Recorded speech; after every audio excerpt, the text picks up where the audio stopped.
হাজবেন্ডকে জড়িয়ে ধরছিলাম লাস্টবারের মতো, দেখলাম আরে রক্ত, আমার দুই হাতে কত যে রক্ত ছিল, কত রক্ত, কত রক্ত।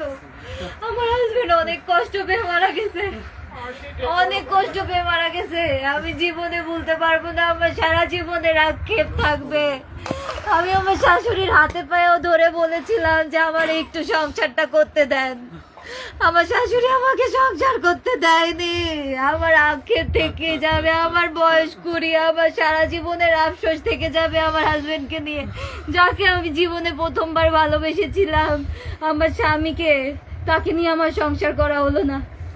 আমি কিভাবে বাঁচবো?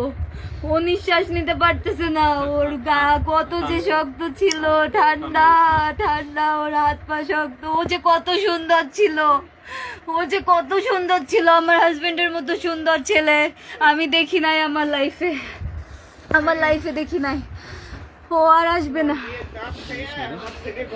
ও আমাকে এসে জড়িয়ে ধরবে না।